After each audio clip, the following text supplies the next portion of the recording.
So Doug, you know I was here, it was almost a year ago, first inspection. Yep. The roof was a total mess. I'm in for a big surprise right now. Yep, I'm glad you're here. You see a big change, Martin. Wow, what a difference, huh? What a fresh look. Hey, what happened to that big thing here? That was the metal, from the metal frame. Yes. The big thing. So that was a tough nut. They asked us to get it off, and that thing took up this much space. It was huge. Yeah. It was like this big. How'd you get it off the roof? So we had to get a crane.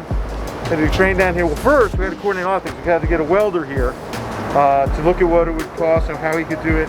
And I assumed he cut it on the deck, and then we get it off. Look. There you go. Cut some of it. That was the original one, right? Yep. That's what it was before. Twice. He came and freed it off, freed it up, cut it free. Crane operator dropped it, and he was here that day, whacked it in pieces, and then we sold it for scrap. That's unreal, man. That looks really nice. So tell me something that went wrong here, Doug. A little story. That you overcome while you were doing the roof, because I know that was your first project. There had to be something that you didn't like. Well, the curveball.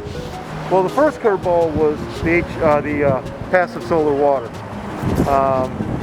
We were all set to take care of that, but it was a big job. It was a big job. We had to get a lot of muscle under there, a lot of coordination. We had to work with their vendor to make sure we didn't damage it. But at the end of the day, we took it off the old deck. We were able to get it up.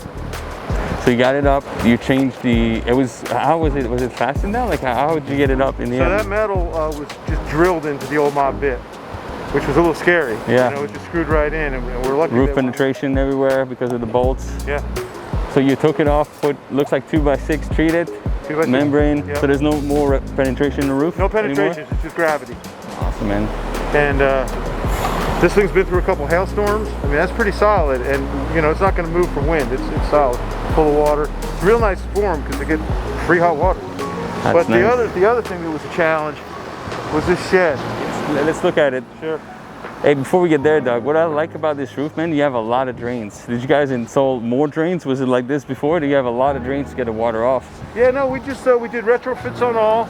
We actually had a plumber come out and make sure they were clean, put the retrofits in. You know the system, it's really nice to work. Get the flange in there. Yeah, you got a nice fasten, so it's bolted through the deck underneath to keep it from moving. Yep. Yeah, it's very strong. Very good. So tell me a little bit more about this for the... You have leaves here so that the water can go through it, but the leaves won't go through to clog the pipe. Exactly. That cover keeps debris out of the pipe, keeps the flow pretty quick. We've got it tapered so the water sheds fast, and we really don't have ponding water issues. If I remember correctly, I don't even think they had the covers anymore on some of those. It was just wide open, you're right. digging into the water, right? Yep. So that's nice. It's all nice and tapered to it. All the water is going through it. You can't see it, but we can feel it. That's a little bit of tapered, a little bit of slope to the roof. Just a little slope, yep. What's the minimum requirement for this, the TPO, to have the pitch roof? 48 hours. 40 hours. We want to get all the water off 48 hours after the rain. Very good, man. And you got a 1/4 inch 12 pitch all the way around. No water ponding. Reflective. It feels really hot up here. Bright. Yeah. Very bright. Very bright. Nice. So they're going to save a lot of money on their air conditioning bills. They have already these to save on their solar. So these guys are doing what's right to keep it green. So the shed doesn't look like a big deal, and for me being a rookie, I didn't even think about it, but we had the roof under the shed, obviously. Right. So that shed, I think, is about 2,000 pounds. Wow. So we had to get a crane operator out here, riggers, spreader, strap it. It's pretty wild. I mean, you see, that's a tight area. And they picked that thing up, moved her over. And then it gave us about a week. We got her roofing down under it. Come see this now. This is the good part, okay? So you've taken the shed up in the air with a crane. Yep. And then you do all the roof underneath it. Yep. Then you bring it back. And then when you lay it down, that will stay 2,000 pounds. Right, we got a lot of structures around us. We got equipment here, but here's the kicker. We had to thread the needle here and get this down over the pipe. And it was amazing to watch the riggers work with the operator.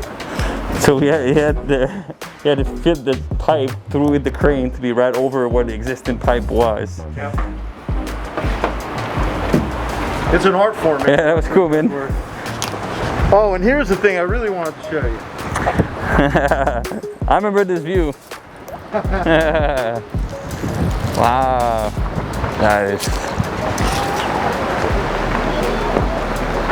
So you have Town on the other side, the golf course. Yep, that's 18th right there. Heritage was right here. Yeah, that's what I'm saying. That's where it is. That's awesome. That's their boat, the Town Yacht Club, the steep wood one. That's gorgeous. We did the roofs over there at Clipper Court. We just finished. That's the area. What would be something that you would say tell commercial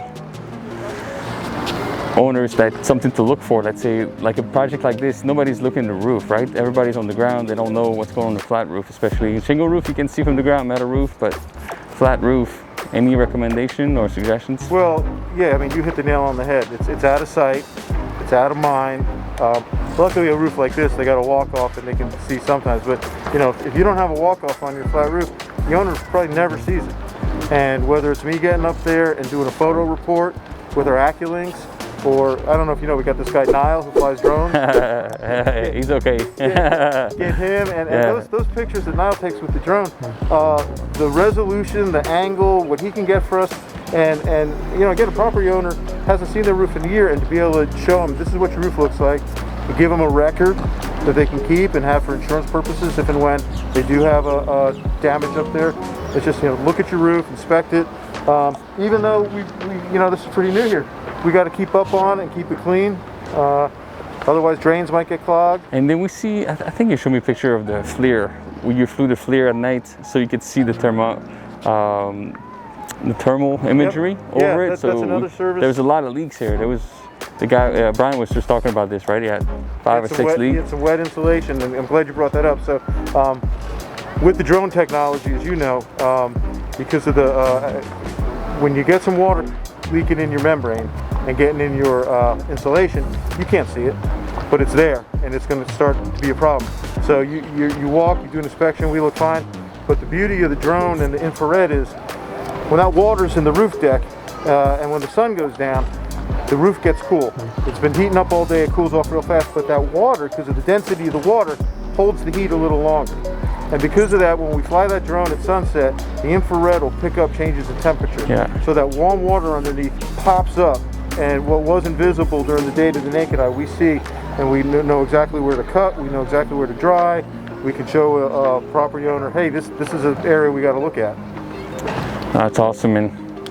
It's awesome. Makes a roofing life finding leaks, especially on flat roof. You can find leaks. The water goes a little bit everywhere, right? Yep. So now you can identify what the insulation, where the leak is coming from exactly. Right. Instead of open up the roof, you open up areas and a lot of core cuts. Yeah, that's awesome, man. Let me show you how nice this metal match.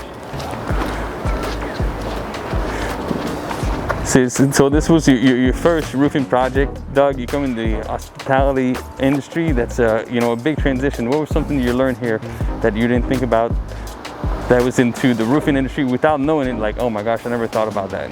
Well, let me back up. I'll tell you one thing that I kind of knew, but it really hit me when this started. I've told people that I thought that the hospitality industry, convention sales, and the roofing industry actually have some similarities. And I think I told you that during our interview, and I think you kind of looked at me like, no, they don't. Yeah. But my point is, when I sold a convention, that was the beginning of the job. A lot of people think sales is you got this contract and then you go. But no, now you got to produce the convention. You got to get the AV. You got to get the clean rooms. You got to cook the food, take care of the VIPs. You got to produce the convention. And I as I was looking to get hired by you, I was like, you know, I can see the same parallel. You got to sell a roof, great, but then you got to make it happen. So when it came showtime to make this happen, first of all, I was geared up for it because I wanted my client to be a good referral source in the future. Wanted my reputation to be good. So I wanted to be all over this gentleman, and so I was on site, really watching over it, and you know, just little things. And again, there's parallels. If you order the wrong materials, your crew's not working. If you don't have enough materials, your crew's not working. that's probably one of the first keys that hit me. And it's like, hey, if you don't have the steaks, you're not getting the steaks cooked for dinner. So, you know, you gotta have good material flow.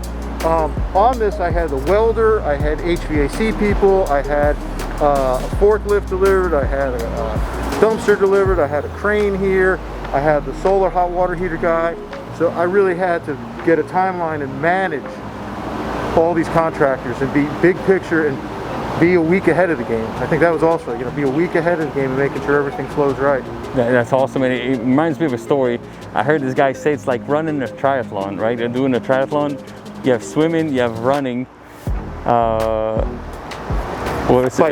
biking. Sorry, swimming, biking, and running. But there's always a fourth element. The fourth element is something that you don't think about. Your shoes or your bike got a flat tire. There's always something that happens in triathlon. It's a little bit like this here. There's always something that's gonna happen, but it's not really what happens. You know what's gonna happen is what you're gonna do about it.